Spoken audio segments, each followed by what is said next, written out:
Okay, Bismillah, salatu wa salamu ala rasulillah, salamu alaikum, peace be upon everyone watching. I'm just going to take a minute here and make sure that we're going on YouTube because sometimes the lag is big enough that from what I see, you have to wait. Okay, inshallah, we're good. Okay, I hope everyone is doing well. Welcome to Abraham Education. I'm Michael Abraham. This is my YouTube channel, Abraham Education. Some of the people watching this stream or watching the video later may not be familiar with the channel. So just to introduce it a little bit, my name is Abraham. I'm a teacher, a public school teacher and educational consultant in the state of Minnesota, creator of the Educator training program, Engaging Muslim Students, and author of the book by the same name. I don't endorse that Muslim students and families send their kids to public schools. However, being in that field and trying to educate people about Islam and our needs as Muslims as much as we can, I've put those resources together. You can go to abrahameducation.com to learn more about it. This summer, I've been live streaming every Saturday on my YouTube channel a parenting course for Muslim parents called Parenting Skills Muslims Need. Most of that, you can check the playlist to check that out. Most of that course has had to do with things that I've learned about kids and managing kids, motivating kids, how kids learn, nonverbal things of how you communicate with kids that I've learned in 12 years of being a teacher and working with kids nonstop. Most of that stuff is non-religious information to a degree, but as we move along in it, a message that I want my students taking that course to get out of it, and I want Muslim parents to get out of it, is understanding that part of how kids need to be raised nowadays is they need to be raised in a way where they're going to arrive to adulthood with a strong conviction about Islam, including having a very strong mission concept about Islam. If too many of our children, they've gotten the message over the years, and we've seen it be a problem, whether through explicit wording or from the actions from parents, that Islam is something that you keep in a box somewhere. And of course, I think people watching are probably well aware of the inferiority complex problem that Muslims have. It's time that we start training our kids out of that. And we need to talk about how to do this, reflect on how to do this, and come up with some specific ideas. So in trying to get to that with my students in the parenting course, I reached out to Daniel Haqiqatjou, mashallah, because number one, Daniel's your background story of how you came to have, I don't think you consider yourself a revert, but you went through a transition in a life of coming to a strong conviction in Islam. A story that I relate to very much, that was based largely on intellectual conviction and understanding the West. And I think kind of how you put it in your book is understanding that the secular emperor is wearing no clothes and coming to this type of realization. So Daniel, I wanted to just invite you on here to have a discussion, one about that transition for you, how you came to that conclusion in life, how it related to the way that you were raised, and then now, raising your own kids. I imagine you're raising your kids a little differently than your parents raised you. So how are we going to bring kids along to come up with the same conclusions that we had growing up decoding the West, although raising them differently? And then for a family where they've been raised in a practicing family, but they're facing new challenges, what are things that they have to consider this type of thing? So inshallah, if you could begin, tell us just a little bit about that transition of yours as a young man, this type of thing.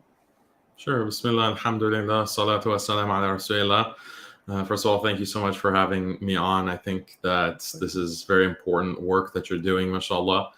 And Muslim parenting is, I think, unfortunately, a lost art, because a lot of the wisdom that is found within Muslim cultures and within the Muslim tradition about how to properly raise Muslims has been confused, or it's been mixed with all of these non-Muslim ideologies and psychological theories and about child raising and childhood psychology and so forth. So there needs this kind of corrective, and mashallah, you're providing that, and I try to provide some of that as well in my material as well, or my dawah. So as for how I was raised, I would consider my upbringing to be not fully Westernized, but also not fully Islamic. I think that So my parents are from Iran, and they immigrated to the US.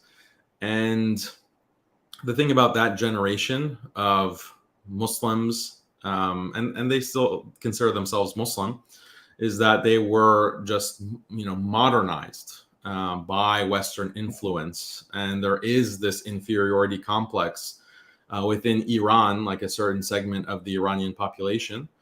And especially, those who choose to move to the West, it's kind of a self-selected group. They see, the West as the promised land, the land of opportunity, getting away from the toxic influence of the mullahs or the religious class within the. Do you mind if I ask, did they immigrate after 79, after the revolution 79, or before?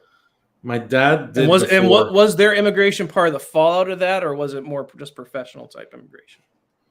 My dad, it was more education prior to 1979 revolution, and my mom came afterwards, after marrying my dad.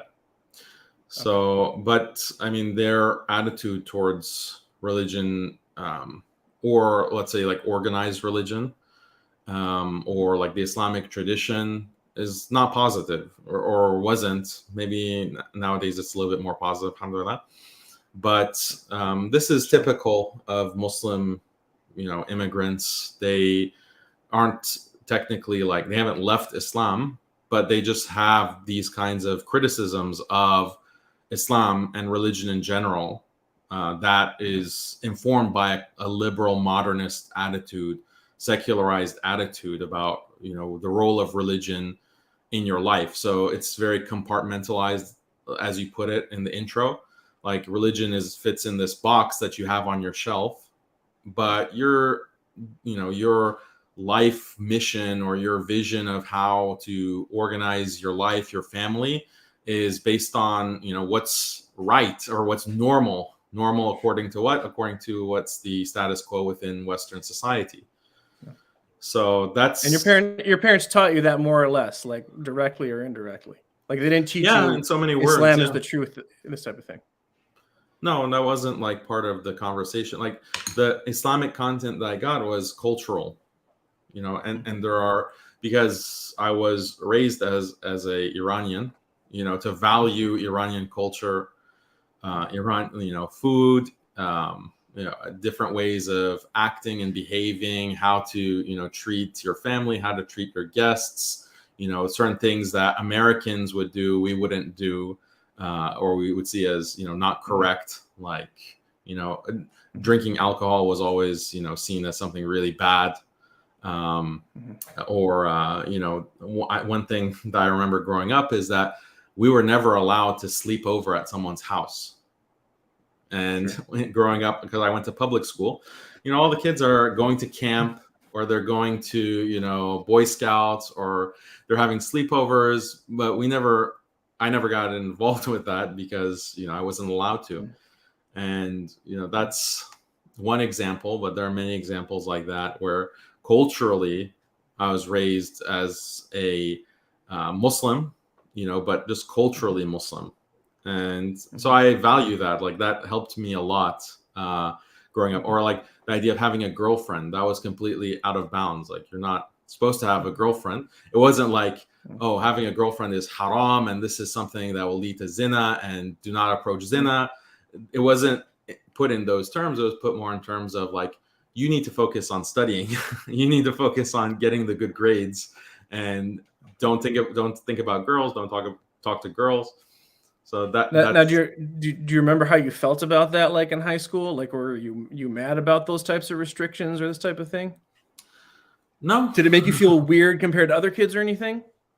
Yeah, but I got used to it. By the time you get to high school, I just had a self-identity as I really did consider myself Muslim and separate from non-Muslims. Like, okay, they have a different way of doing things. I didn't really have the full kind of conceptual understanding. Like, I wasn't grounded in any kind of Islamic learning or Quran or Hadith. Maybe, before I was 16 years old, I'd only gone to a mosque like 3 or 4 times, my whole, that whole upbringing. So like the level of Islamic education was very poor, but still like certain values because of the culture and my parents instilling that culture in me, that gave me a certain identity as a Muslim. I never considered myself non-Muslim, and I really didn't feel like rebelling. Maybe that's just my personality. I just thought, okay, this is a better way to live. Like, this is like, I just felt that from even that age. Mashallah. Your fitra stayed in place. Yeah, alhamdulillah, I guess so. I guess so, to a degree. So, I mean, so how'd you go about, I mean, it sounds like though your parents honored the West to a degree. How'd you go about, deconstructing and getting on this path where, you've put together very good criticisms about, Western ideology. And it's a type of criticism that we need to prepare our kids through. The way people consume it might be at like a higher academic level right now, but there is ways to start transmitting this to our kids. So talk about how you came to those arrivals in your I assume it was late teen years, early adulthood. You kind of came to this. Yeah, so I started learning more about Islam and getting that Islamic education through just friends and self-study. So starting in high school, I started to interact with Sunni Muslim high schoolers, and mashallah, it was a huge blessing because these were kids who really cared about deen, and they got it from their parents, also immigrant parents, and also like the masjid community that happened to be in that part of where I grew up. So these were strong Muslim kids and who really cared about deen, and they had this kind of effect on me just through their example, because they weren't like actively trying to change me. Actually, they probably thought I was kind of weird. At first they thought, oh, this convert, because they had just started this MSA, the Muslim Student Association, in the high school, and I was just in 9th grade when they started that. And I went to the first meeting, and later on they told me that they're so proud, like already our dawah is having an effect. We got this white boy to become Muslim and be interested in Islam, so forth. So but that was such a huge blessing, alhamdulillah, and had a huge effect on me. And then it led me down this path of studying and looking into certain concepts, step by step, learning some basic things that, other Muslims might take for granted, like returning salams. Like someone says, assalamu alaikum to you. What do you say back? Persians, like culturally, don't say, like, they say salam, salam. So there's no like wa alaikum salam if you know any Persian. So then that's like basic things that I have to learn. I didn't know how to pray. I didn't know like how to make wudu and ghusl and things like some basic things. But this kind of communal practice of Islam, just so important and critical, it was completely missing. So I had to pick those things up and learn them either by just observing people or reading it from a book. And then that's when I became Sunni. And becoming Sunni was really a matter of just realizing that I wasn't Shia. Like the specific things within Shia theology or Aqidah, I realized that I don't really believe these things. So I thought that being Shia just was more of a political distinction growing up. And other kind of Shia practices that I would see around me, like invoking certain imams or viewing the imams as having some kind of revelation. And I didn't really believe those things growing up. So it was just a matter of realizing that, okay, this doesn't really make sense. And it's not consistent with Quran and Sunnah. This was in high school. Yeah, this was towards the latter part of high school. And did your parents take that as like a rebellion at the time?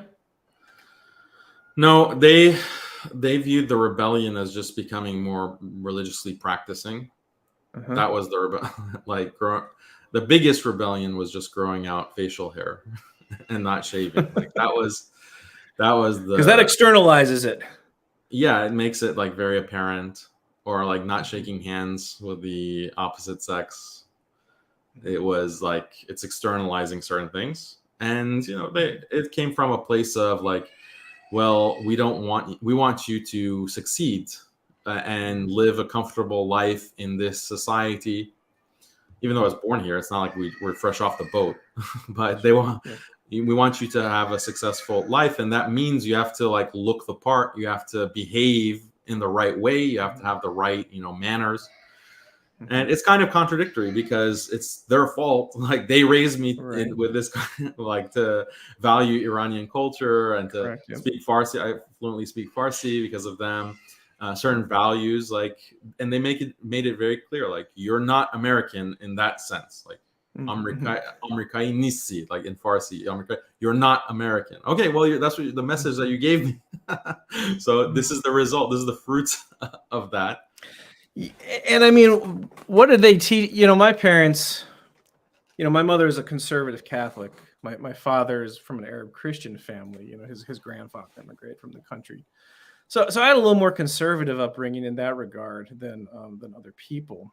But, when I accepted Islam in young adulthood in the college years, my parents always told me that, we'll support whatever you want to do when you grow up. And then accepting Islam, and it was in the midst of the war on terror and, having an Arab background and, and 9/11. I was a senior in high school when 9/11 happened and all that time. And my family was fairly political. My parents are like, they're boilerplate Bill and Hillary Clinton Democrats, basically anti-George W. Bush and this type of thing at the time.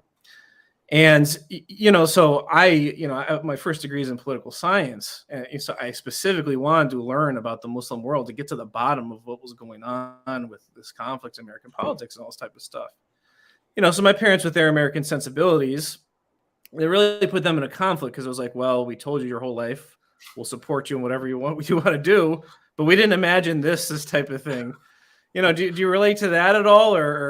And just now it's like, of course, they have those same expectations with my own kids. Like, well, you're going to let them choose what they want to do in this type of thing, but it's not really like that, So I mean, can you talk? Do you relate to that angle at all? And how is it now with trying to raise your kids a little differently in this type of thing?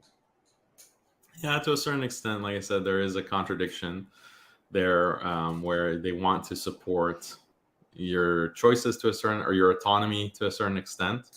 Maybe less so. Like my parents, I think, had more specific vision of what they wanted me to be when I grew up, in terms of professional career and, just how I was within society. And that model was informed by this understanding of what is a successful person according to, the model immigrant within the West, and you're a successful engineer or doctor, physician, or university professor even, and you reached like a certain upper echelon. So they have these kinds of aspirations for me. This is natural for parents. You want your children to be successful in terms of dunya.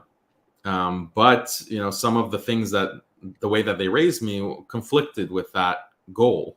And I'm not saying that in a bad way. Like, I'm so glad that they taught me, these kinds of values and instilled that with me. And so I love my parents very much. And I think they've reconciled, definitely, or they did reconcile themselves to the fact, like, that's who I am. Like, I'm going to be Muslim. I'm going to be practicing. I'm going to marry another religious Muslim woman who may not be Iranian and may not be white, may not be, American white person. So they've reconciled. Your parents think of themselves as what? Your parents think of themselves as people. That's a whole this kind of MENA conversation about whether or not Middle Eastern North Africans are white type of thing. Does your family have a position on that? No, they don't have a position. Like, I think just when it comes to filling out documents, they put white just because there's no other box that would fit. But that's what you're supposed to put, technically. If you're Persian, technically, right? You're supposed to put white. Yeah. Inshallah. So they must have been very proud when you got into Harvard, I imagine, and you're probably pretty studious. I mean, I think people know generally physics and philosophy is what you studied at Harvard, correct? Yes. So you have this really well-grounded work.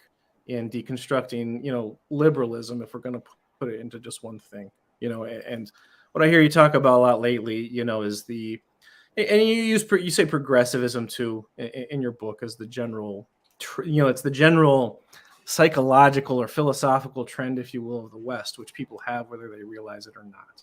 And this idea of maximizing individual freedom and this type of thing. I just want to get into, like, you have young kids, so we want to train kids to deconstruct that phenomenon from a young age and the tendencies that it causes in people. And, then at the same time, you want to shelter them from certain things so that they don't get certain habits of mind ingrained in them, so they'll exhibit behaviors without even thinking about this type of thing, and you homeschool your kids. So I would imagine that you take a very sheltered approach with your kids, as far as what you expose them to in this type of thing, and to the extent that you're comfortable.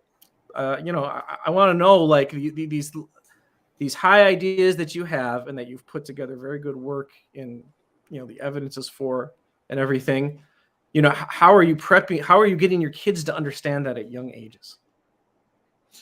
I think the first thing to understand is the ideas of liberalism, progressivism. Progressivism is really a critical idea to this notion of the superiority of the West, but it's the idea that history is just progressing and people are getting more and more intellectually advanced and morally advanced. And these kinds of ideas, they're not, children aren't born with them. They learn them over time. And schooling, the modern schooling system, in large part, is meant to inculcate these specific ideologies. So when it comes to, if for those Muslims who are really concerned about wanting their children not to grow up under the influence of these ideologies, the number one thing that you can do is just don't send them to these institutions. Don't send them to these indoctrination centers for 12 years of their life, like their formative years, to go learn from, Allah knows who, liberal person, maybe fasiq person, kafir person, and don't send them to that environment to take in those ideologies. So with my own children, I have 4 boys. The oldest is going to be 10 very soon. The youngest is 4. Alhamdulillah. They don't have these kinds of delusions about history, the things that I did grow up because of my school, going to public school, the things that I did believe, like, oh yeah, of course, history advances, we know things now, like we're just, as a human race, we're just in a better position in terms of knowing the universe, understanding the morality, understanding what's right and wrong, than we did in the past. And there are specific things that are taught, very explicitly throughout your social studies courses, your history courses, literature, English language, all of these things where you're reading certain ideas very explicitly. The idea of gender equality. The men and women, there's no difference between men and women. They need to have the very fact that men would have certain privileges that women don't have, or women would have certain responsibilities that men don't have. This is wrong. And I remember, at one point, even within high school, I think in 9th grade, one of the teachers, like, they knew I was Muslim. I didn't hide that fact. I was very proud about that. And even though what I was Shia at that time, they would say, like, oh, Daniel, what do you think about the idea that Muslims or Islam seems to allow multiple wives, or what do you think about the fact that in certain countries like Iran and Saudi Arabia, women are forced to veil by law? And I remember explicitly saying, like, oh, that's not a part of Islam. I would say that's not part of Islam. That was my immediate reaction. Like, oh, how can you force, a certain dress code? Sorry, you were how old when you did that? 9th grade. So was I like 13 years old or 14? Yeah, I mean, see, this is the thing now. Like saying something like that at that age, that's really more like a social type of defense mechanism. Like there's certain ways in which at that age, kids, they don't want special attention drawn to themselves. And this is a thing too, like if you take something like LGBT acceptance or feminism and this type of thing, my experience with high schoolers, actually, I've asked high school, I teach 11th grade primarily now. Most of them don't know the term feminism. They don't know what it means. I've asked them to define it for me. A lot of them think that the meaning of feminism must be what misogyny actually means, because they know racism, but so feminism sounds like it means the same thing. Yet they're primed into the thinking already, one, I would say primarily by the entertainment industry, which the school system does nothing to mitigate against.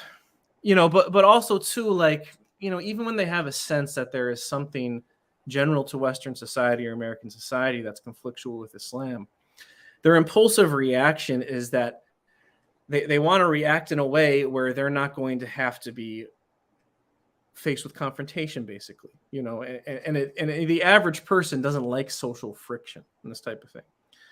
Now, what I would ask, what I'm curious with you and other people, you're homeschooling your kids.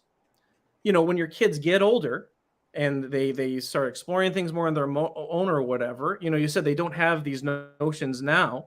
I mean, sometimes, especially too, actually, late stage adolescents, people in college age, they can integrate new ideas in a more profound way than they could even just a few years earlier in their life. A lot of times college age people, they just experience any new idea that comes to them that they're not familiar with as something amazing or something really deep, because they weren't exposed to it before. And especially too, if they haven't had a good relationship with their parents, if they associate their parents with certain things and they have a tendency to want to like push back against their parents, they might be looking for excuses to do it in this type of thing.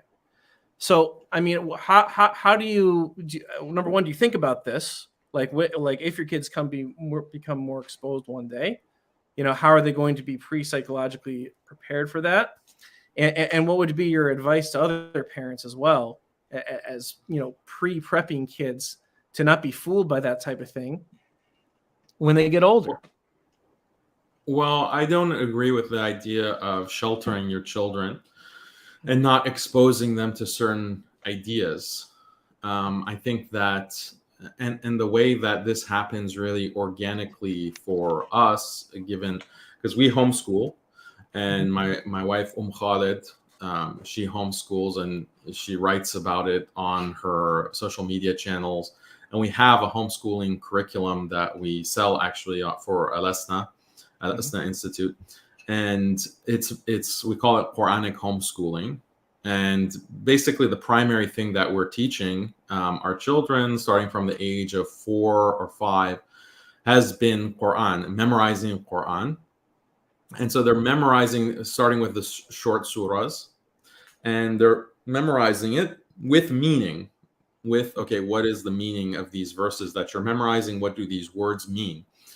And the surprising thing, or it might not be surprising to many of you, but for maybe me, it was surprising that how much of these modern ideologies are actually addressed, like the core of them are addressed in even the short surah of the Quran, because they're just still in the latter 10th in their memorization journey, but already they have come across a lot of these kinds of ideas, like the idea that death is the end and there's nothing after death.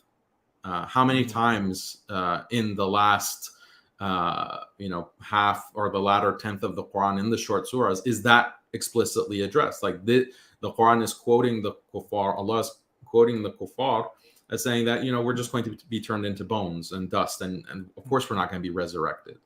And these are just stories of old, like putting down the past. So this addresses atheism. It addresses progressivism. Also the idea of iman and kufr, and those who disbelieve, and including Ahlul Kitab, including the mushrikeen. What is shirk? And that 100% addresses all of these kind of interfaith issues. Interfaith, and all religions are the same, and there's no really substantive difference. So if the child is learning these verses of the Quran, they're understanding the meaning, and they also have they're basically, the Quran is forming their understanding of the world and their framing of the world in a very beautiful way that meshes completely with the fitrah that they have. Even gender differences, and because we also, some basic hadith that you can teach children, and they just get it, like it makes sense, like different gender roles. The hadith of the Prophet sallallahu alaihi wasallam, kullukum ra'in, like all of you are shepherds, and the husband or the father is responsible for his wife and his children, and the wife or the mother is responsible for her house, for the household and her children. So there's gender roles in that hadith, and we teach that to our kids, and it makes complete sense. And then they start talking about, like, because then we'll mention, like, did you know that some people actually disagree with this idea? Yeah. That people in society, and it'll like click for them because they have relatives that are, under the influence of liberalism, and they'll say, yeah, that's so silly. that doesn't make sense. Like, how can that make sense? It's very obvious to a child that a man and a woman is not the same thing. So that's the kind of approach that we've taken, is really allowing the Quran to dictate these concepts, like, so that they have a very solid aqidah based on the Quran and hadith, and then everything falls into place. Basically, there's nothing new, like with these Western ideologies. The root cause, like the root problem or defect in understanding, has been addressed by the Quran. That's what we've found through our experience. MashaAllah. Yeah, I appreciate you pointing that out. And this type of that's the thing too. It's disappointing seeing so many Muslim kids not understanding that the Quran actually has, and actually I get asked both by Muslim parents and by public school teachers as well, relative to Muslim kids, like, how do you teach critical thinking? And number one, actually, there's a lot of, as you said, there's a lot of bad pedagogical and psychological theory out there, which is the more popular thing in the public school system. One of which is, they think of, actually the public school system nowadays, they try to teach thinking more than they teach knowledge. They don't actually talk about teaching knowledge that much. They, especially in the field of reading and language arts, they think that there's just different types of thinking you can do, that, once your mind knows how to do that type of thinking, well, then you can transfer it across content areas, when that's not really true. What the level to which you can think about any different type of content is directly related to the amount of knowledge that you have about that content. With the Quran, it actually gives the arguments, as you're saying. Our kids in public schools and things, they don't know how to articulate these things. They normally have not had the specific connections with the ayahs of the Quran pointed out to them explicitly. So I'm wondering, number one, if the Al-Esna program you have for homeschooling if it actually does that, and number two, actually I want to emphasize that this thing you're saying of there's some people who think this and some people who think that. That is a really important thing for our parents to get a grip of, that you have to do with kids. Because, that way, even, as you said, it will trigger with kids when they've seen things. But even if they haven't been exposed to something later, when they see it later, then it will trigger with them. This is what mom and dad were talking about. And this is what the Quran was talking about when mom and dad made that connection to me. And then their confidence in it increases, as opposed to it being something that overwhelms them. And again, they feel like they need to go, you get shut in, and they just get defensive about. Yeah, absolutely. Like, you want to prime them and give them, the thing is that you're not sheltering them, you are introducing these ideas in a way that they can handle and respond to. You're walking them through the response, because of, look, you've memorized this verse already and we talked about it. And so you see very clearly how it's applicable. Like, how would you respond to this question of, like, oh, it's Christmas and we all need to celebrate the birth of God, basically, this Christian idea. How would you respond to that based on what you know already about shirk, what you know about, what you read in the Quran? and they can do it. And that's critical thinking, Absolutely. critical thinking for within these public schools and within the liberal educational model. All it really means is be critical and question and undermine religion. Be critical and question and undermine your traditional upbringing, like whether if it's from a cultural background or a religious background.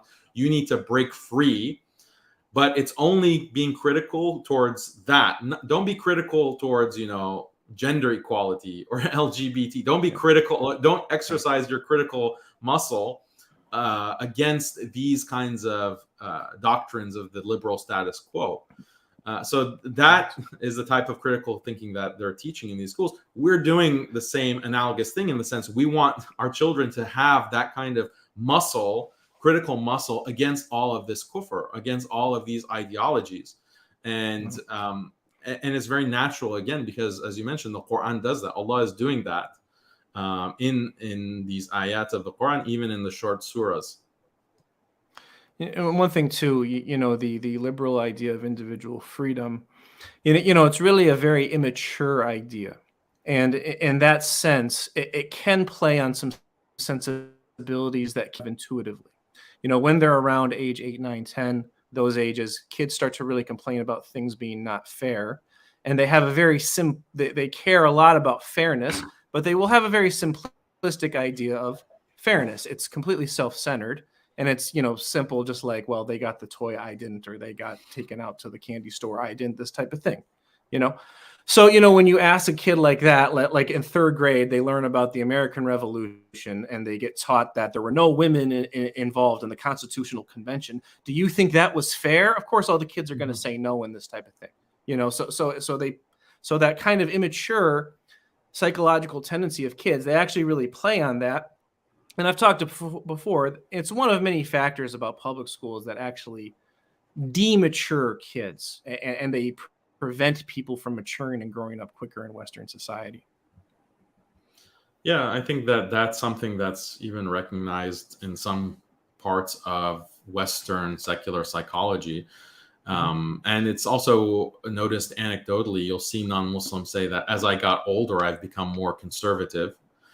I've become more conservative in adopting certain conservative values. Why? It's because, well, you've matured. Like your understanding of morality has become more nuanced and more multifaceted. And it's also, this is something acknowledged within like moral foundations theory. I don't know if you have read about that, but I often quote this psychologist, Jonathan Haidt, and he has this very popular TED Talk where he summarizes, what's really the difference between a liberal way of thinking and a conservative way of thinking, is that the conservative morality and moral values are more multifaceted. Like they encompass more human moral intuitions. So for example, he identifies like 5 moral foundations, and one is like fairness. One is kindness. Those are the 2 that liberals really focus on. But there's also a moral foundation in terms of respect for authority. Someone who has authority deserves respect, just by virtue of having that authority. There's also concern for what is sacred or what is taboo. Like something that is taboo should be avoided by the very fact that it's taboo. Whereas if you don't have that foundation, or you've de-emphasized that, then as liberals do, then, oh yeah, what's wrong with, tattooing my whole body and engaging in all of these kinds of taboo sexual behaviors? That's liberating, that's freeing, and that's just what I want to do. And it's not kind for a authority to tell me not to do that, like for God to tell me not to engage in that behavior. But conservative people, and when we say conservative, it's really the entire world population, because the entire world has these kinds of moral foundations. They're expressed in different traditions and different ways, but there's still like this kind of moral foundation that is natural to human beings. And then the 5th, go ahead. Well, I was going to say, and it's really important for Muslim parents to be talking to their kids from young ages about, kids have, unless it's prompted to them specifically, they will become completely self-centered. And there's so much in Western society that is only trying to nurture them to be self-centered. And, the selfishness that is bred by only thinking about yourself and only thinking about your wants and this type of thing. Of course, there's societal implications for that. And kids need to be talked about those things from very young ages. And a lot of times these situations where they are complaining or they're upset that they were untreated fairly, those are actually opportunities to teach these lessons in. And it's I talk about a parenting course, but you have to know how to deal with kids to get them to listen to those lessons in those moments. And it's really a mistake to acquiesce those types of complaints all the time. Yeah, absolutely. One of the other things that I think is really important for children, and I'm sure that you discussed this, is the concept of authority and the necessity to establish authority in a child's life. That's not tied to the secular state or its institutions like school. But the parent, and this kind of authority of the parent is constantly being undermined by the liberal state, because they will say things like, oh, if you discipline your children, well, that's abuse. And there's this kind of creep, a liberal creep in terms of how much the line is moving. At a certain point, spanking your children is abuse. You can't spank your children. Now it's gone to the point, that was, maybe 30, 40, 50 years ago. Now they're telling parents that, even if you tell any kind of negative response to your children's behavior, if you just say no to your child, this is actually abusive. You are stunting the child's personality this. So basically it means that the parent has no authority at all in the child's life. And it's important that Muslims don't, and unfortunately a lot of Muslims have fallen for this kind of nonsense, basically ceding all of their authority to the liberal state, because who's raising your children, who's telling your children what's right and wrong?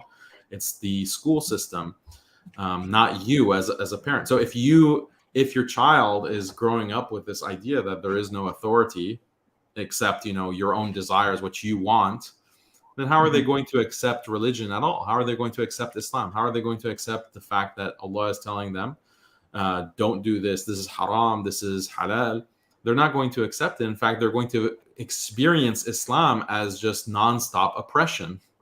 And that's really the goal of liberal indoctrination is exactly that. So people will move away from religious tradition and adopt liberal secular norms and the authority of the state. So it's very critical in terms of preparing, that's the topic of our discussion, preparing children to deconstruct the Western ideologies. It's not all just intellectual, it's not all just teaching your child certain content. You also have to, there's so much that they take in through osmosis or through observation. And one of those things is you as an authority, as the parent, and you're at a certain age, you're not a child's friend technically, right? You're the parent. There should be a level of awe or fear of the parent. If I disobey, if I do something wrong, a child should fear the authority, the parent. And then that actually transforms into friendship later in life and respect and love. Not that it didn't exist before, but that's the way that children have been raised historically. And it's also something that we find within the seerah of the Prophet sallallahu alaihi wasallam as well. So one thing, so since you mentioned authority, I'm going to plug my parenting course here, because in the beginning of it, a big thing I've learned in teaching, and obviously you can't hit kids in teaching. And it is true that, and the Western world is dealing with this as well. And there are Muslim families that are excessive in hitting kids, or they're excessive in yelling, and they overly rely on that, and it strains the relationship with the kid. That is a problem, in my opinion. The West actually not too long ago was more punitive towards kids than Muslim culture generally. Certainly when it comes to hitting them in school, the West, not in the recent past, used to do that in very embarrassing, degrading ways in schools. And the West, to me, something I tell my kids, the West swings from extremes in its history. So they were very harsh in abusing kids before. so many people have a bad experience with that. They figure out that it's gone wrong. It's like, well, what's the answer? And then they just go to the other extreme and assuming that that must be the answer too. I mean, you can certainly see that with marriage and sexual norms and all this type of thing in the Western world. Some of the most valuable things I've learned as a teacher have been classroom management tactics that have to do with nonverbal communication, things involving tone of voice and body language, that were done by psychologists who prioritized accountability on the kids. And they prioritized maintaining the teacher's authority. They didn't have these theories of, just let the child be who they are and let them grow. They didn't have these type of permissibility ideologies behind them. They didn't overly rely on external motivation of just rewarding them with candy or this type of thing, and both those things happen too much in schools. They're some of the biggest issues in schools, actually. But they have to do with nonverbal communication and ways that you approach children, the ways that you react to them that maintain this sense of authority with them. And I really exhaust going over through that in the first 4 sessions of my parenting course. So I'm just going to give that a plug, because that is things that I find Muslim parents really, really need. And the concept of authority is important. There is some, I'm dealing with a more loaded chat than I'm used to in my stream, brother, Jazakallah khair, but there is some things that were asked. This brother or sister asked, is this really happening in the U.S. because it's not happening in Europe? I assume he's talking about when you were saying the different ideas about what is child abuse. And what I will say about that, what I know, I write a little bit about it in my book. And Muslim communities, sometimes they are targeted often by, and communities of color are targeted often as well, by child protective services agencies and government agencies that deal with taking children from families if they suspect there's abuse. And Muslim parents need to understand, in the public school system, it's pretty much every state has a law that a public school teacher, if they suspect there's abuse going on with a child, they're mandated by state law to report that to the Child Protection Services Agency, whatever it's called in that state. Now, in my experience with that, there is often a big gap between what is actually defined as abuse according to state law and what these agencies might consider abuse based on the latest theories being put out by the American Psychological Association or their gender studies program they went to or whatever. So it's really important for Muslim parents to understand what state laws actually say regarding that in their state. I know in the state, and in Islam as well, there's restrictions on what you can do to a child as far as corporal punishment goes. And in the state of Minnesota, what you're allowed to do is actually less restrictive than the Islamic dictates on it, according to the letter of the law. But that doesn't mean that the person practicing with these agencies and social service workers and that type of thing, they might apply it in a different way based on whatever they did in some professional development program or some college training. So people really need to know where the laws actually exist in order to be able to advocate for themselves properly. Oh, if you have anything to add to that, Daniel, go ahead. There's another question I wanted to get into here. Yeah, I think that's very important to know what the law is, but definitely Europe is at the forefront of pushing this kind of definition of abuse, to such an extent that now there are lawmakers in countries like Germany and Sweden and elsewhere where they say that if a parent is teaching his child that Islam is the only true religion, this is abusive. This is religious indoctrination, and it's unacceptable. And that's why a country like Germany has outlawed homeschooling. Like, parents do not have the right to, the way that they pitch it or they sell it is that, well, we're just protecting the religious freedom of children. And children are in a vulnerable state and they are overly influenced by their parents. So we have to shield the child from this kind of religious indoctrination, which takes away from their religious freedom until they reach an age where they have, the mental capacity to choose freely. So this is the way that they justify it, by basically liquidating all parental rights. There is no right that a parent has anymore over the child. Even in Sweden, like, this was the big controversy over the past 9 months, that the Swedish social services are abducting Muslim children, basically because and it's usually Syrian immigrants in Sweden, who are teaching their children that, look, you're a Muslim, you can't be dating. You're a Muslim, LGBT is wrong. That's considered abuse. That's considered domestic violence, even like you're violating the child, the social services come and split up families and send the children, Muslim children, to live, in these foster families along with a big paycheck. So yeah, Europe is much worse than the U.S. Actually, there is there's some level of legal protection, and the child protective services aren't as it is now. There are certain federal agencies that are politicized and will target minority groups on a national level. I don't think CPS is at that level yet. Maybe locally, maybe CPS tends to operate at the state and county level in most places. Also too, as far as parental rights are concerned, at U.S., it can change by state.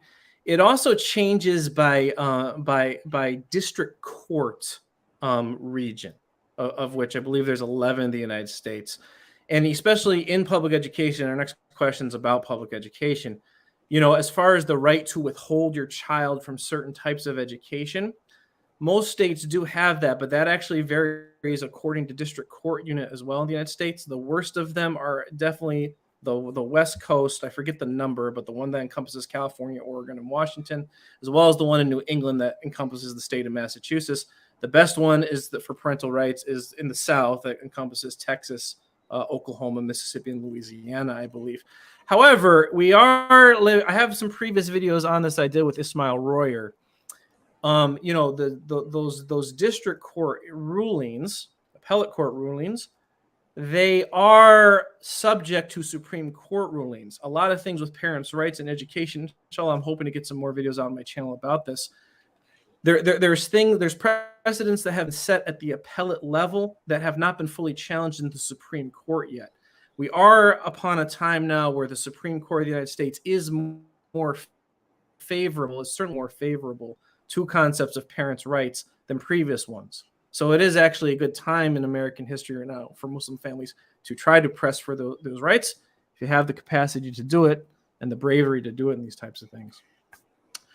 Next question says, if your kid is visiting public school, how do you teach them the proper balance between being unapologetic about what they believe in and weighing that with the consequences that may fall if you are too direct and raw? We don't want to negatively influence their self-confidence, which we have built up, and yet we constantly have to fear as parents that they get disadvantages for being too outspoken in school. I mean, you can't even talk about belief in Jahannam. And someone mentioned before they were watching From Germany, where you can't homeschool kids.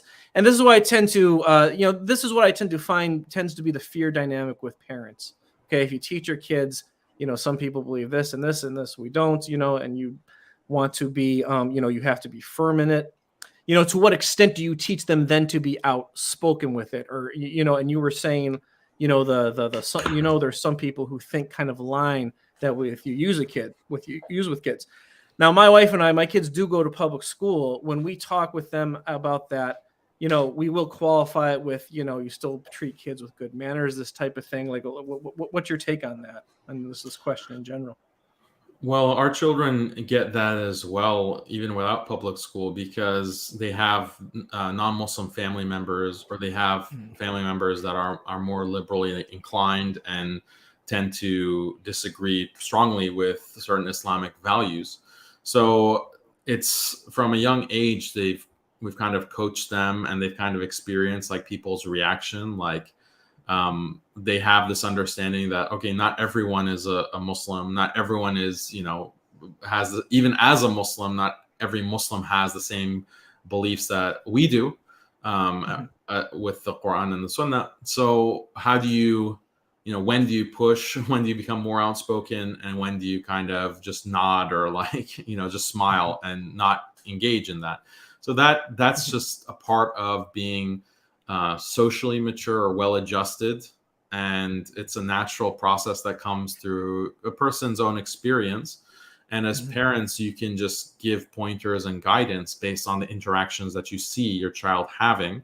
Part of the problem with another one of the big problems with public school is that you're not there to see it. You're not there to observe it. But with family, you will be with your family, maybe non-Muslim family or family that is not on the same, manhaj or whatever. then you should observe your children and how they interact. Are they just being too defensive or apologetic? You can see, like, you can observe, well, in that case, my child should have said, like, I'm a Muslim, or, that's what I believe in, and kind of stood firm in that kind of context. And he didn't. So I'm going to, talk to him about that and have a conversation about, well, is that the best way to have responded? Maybe you could have said this, maybe you could have reacted like that. And then other cases where he's like being too hardcore, quote unquote, when is it right? Maybe you could have toned it down in that situation. It's not going to have like a benefit in that case, because like this particular relative is really, not in the mood to hear about how putting up a Christmas tree as a Muslim is wrong. So maybe don't, go on a rant about shirk to that particular relative at that time. So they, through your advice and pointers, they reach that level of well-adjustedness, in my experience, that makes them well-placed to interact with a wide variety of people within society. Yep. And I will say too, this is always the fear, like, if I tell my kids we have certain belief about people, you have to look at certain things a certain way. Like, they're afraid their kids are gonna, draw attention to themselves. And there's all kinds of reasons why the Muslim community has fear of attention and this type of thing. And maybe they're going to mistreat a kid. That is really mistaken, in my opinion, what I know about kids. Like kids are able to manage this type of dual messaging. We believe one thing, and then there's the manners that go along with that type of stuff. Kids are able to take that message in very well. And the younger that you take it with them, they take it in with them, the more they're going to accept it and inculcate it and reflect on the details of it themselves. And as you said, the stronger relationship you have with them, the more you can discuss it on a case-by-case basis. Daniel, let's go to a lot of things people wonder about. Like media exposure, and these cartoons. They've done it a long time in Western media, but, just these cartoons and stuff are getting more and more, planting stuff in here and there, and maybe the worst stuff is the stuff that's more subtle and this type of thing. And then, all kids programming, it always goes back to this kind of be yourself type of messaging that it gives them. A lot of parents ask me about, how much do you control what they watch? Should you expose them to this entertainment?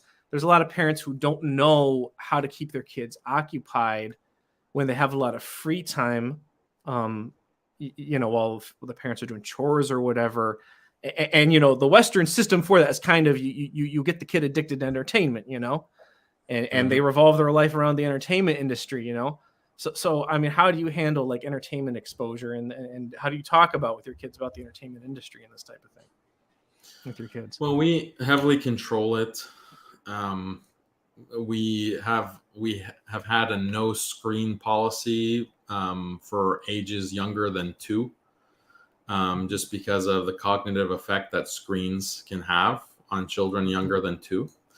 But after 2, then it's just heavily controlled. Like they don't have access to smartphones or tablets. They don't have access to TV. But more recently, there is, some exposure to like very old cartoons, like maybe an hour a week. Like that's the extent of it. And for the older ones, they're just not as entertained by it because for most of their life, they hadn't had cartoons. They get their kicks and entertainment from books. And they just have this, they're avid readers basically. And that's the thing, like when you have this access to TV and they're used to watching an hour or 2 hours of TV a day, then other activities are just less interesting.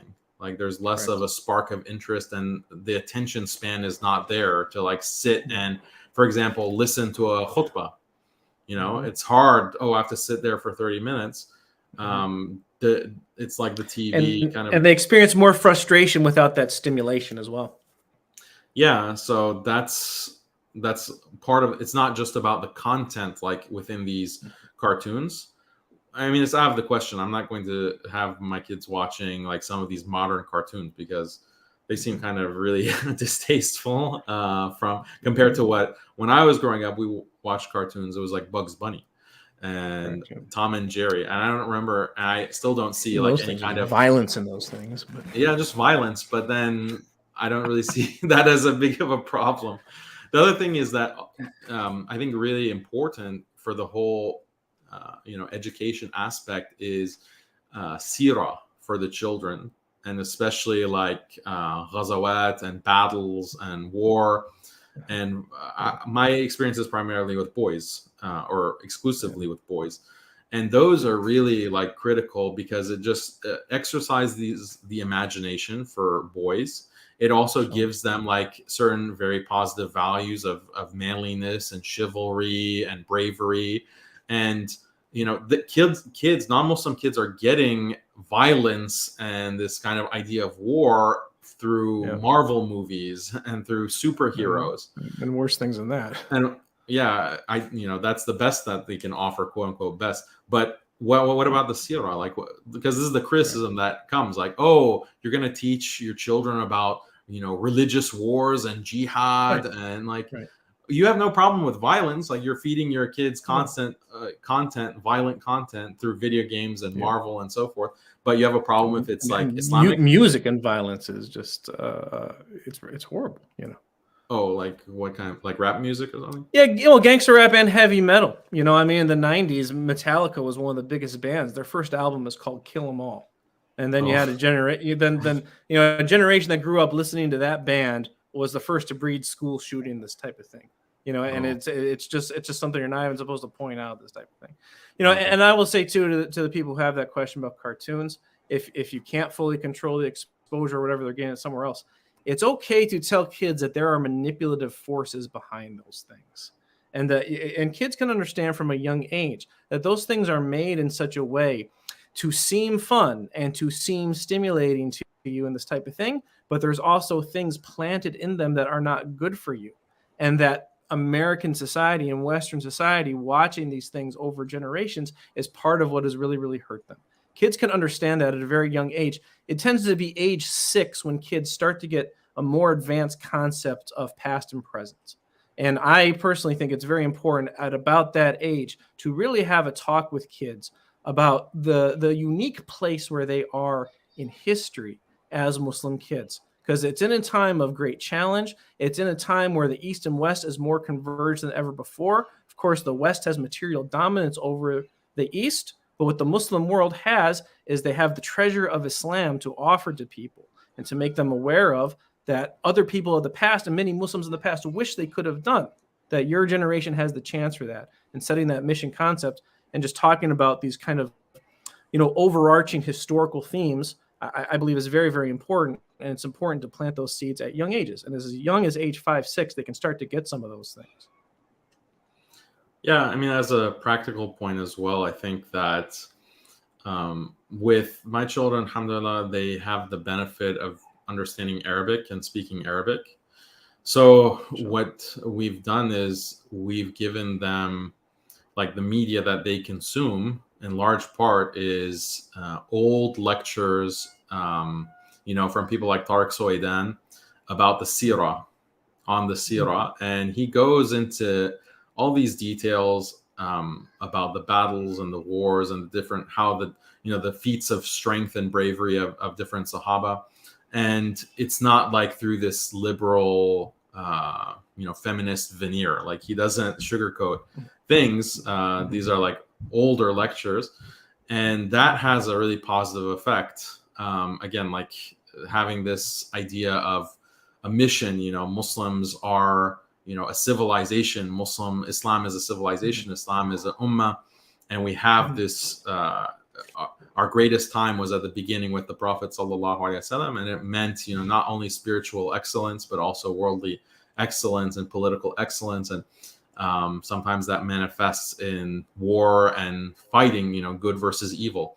So that's I found like has been very beneficial, and they view like the Sahaba in the way that some not exactly, but in the way that non-Muslims would view superheroes.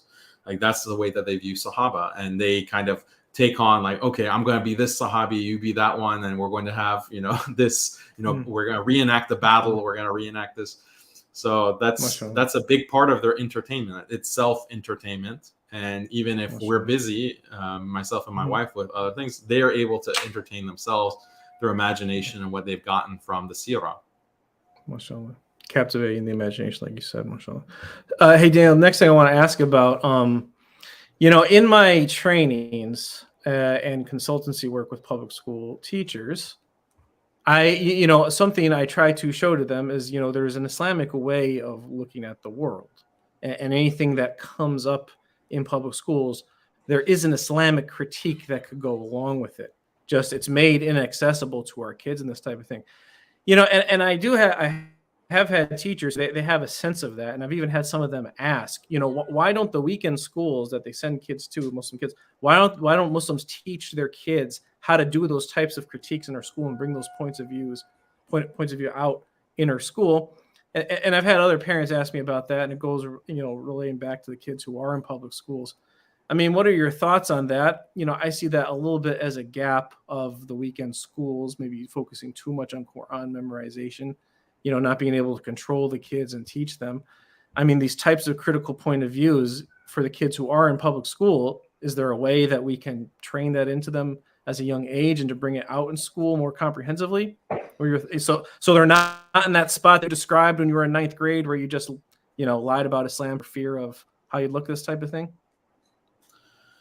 Well, it would be great if these weekend schools had better teachers and teachers who had better training to be able to address this. I taught Islamic school or weekend Islamic school for a couple of years, and I tried to, bring up all of these topics, but they're older, like 9th and 10th grade kids, Muslim kids, and I just have them for like 2 hours a week and on Sundays. And I tried to do my best, and I think it helped them to a certain extent. But now, alhamdulillah, there's a lot of YouTube content. And I actually, the more I see, my own kids, they will watch, my debates, for example, or they'll watch like certain YouTube channels that we, allow them to watch. And they very easily internalize the arguments and are able to like use them, and it helps them a lot. And that's part of like the very controlled exposure to certain ideas. So I think that there's nothing wrong. I think it would be actually very beneficial for children, like certain, what's the word? Not catered, but where you choose like a certain series of videos to show, the content is already there on YouTube, and have your children watch it and discuss it. And you don't have to, create things from the ground up, from scratch. You can just, the content is there for you to take advantage of. Oh, mashallah. Well, Jazakallah khair, brother. I really appreciate the time. We've gone over an hour now. I don't want to take up too much of your time. Really appreciate the discussion. Anything else that you'd like to add before we go? I mean, I think people know where to find you in this type of thing. Well, I really appreciate your time and all of your expertise, mashallah. So thank you for having me. And, just a plug for Al-Asna Homeschool. If you go to alasna.org, there's a homeschooling tab. And this is an option where if you're hearing me talk about the way that we're educating our own children at home, and that sounds appealing to you, like this idea of Quranic homeschool, we put, that material, as I described, that's in our curriculum. So it's really affordable. It's probably the cheapest kind of homeschool curriculum that you can buy. And we deliberately make it affordable so that more Muslims can take advantage of it. And yeah, you can try it out. There's like samples, and you can download sample units, see if it's something for you, if you want to go through this homeschooling journey, or even if your children are public school and you want to supplement, give them Islamic education outside of their public schooling or private schooling. And it helps you really develop a relationship with your children on the basis of Islam. You can use our curriculum to kind of the research is done for you, so you don't have to reinvent the wheel. You can just take that, unit and teach it to your children, and hopefully impart some important values and help strengthen them in their ability to deconstruct these Western ideologies. And I will say too, the LSNA courses, they can be very helpful for parents to do those LSNA courses for these issues that you have concern about, especially if you feel that you're lacking in knowledge about how these things have developed in the West. And, not every kid thinks the same way, but I generally find it is very beneficial for kids when you connect historical dots for them. And that is something that I found the LSNA courses did very, very well. Why are people think this way in modern times? It is important to unveil for kids that, people in the West, they are acting like they're thinking originally or from their own ideas. But it's actually something that has developed over time, and it's part of a historical pattern. So once you unveil that to people, they're not so impressed with it anymore, and they can see it for what it is. So when you have that knowledge as a parent yourself, you can help connect those dots for kids better, and it's knowledge that they need. Jazakumullah khair, Brother Daniel. I really appreciate you taking the time. I'm sure you could have occupied yourself with other things. Everyone, thank you for watching. Please check out Parenting Skills Muslims Need, the playlist in my channel. Refer public school educators or any educator who's non-Muslim and teaching a Muslim kid somewhere. Please refer them to abrahameducation.com and Engaging Muslim Students in Public Schools, the training. They can also get the book on Amazon. Jazakumullah khairan. Barakallahu fikum. All praise is due to Allah subhanahu wa ta'ala. I bear witness that there is none worthy of worship except for him alone. Any good that came from this comes from Allah subhanahu wa ta'ala and his ni'mah upon us. Any wrong that came from it comes from the evils and deficiencies within our own selves. I ask Allah for forgiveness and seek repentance from him alone.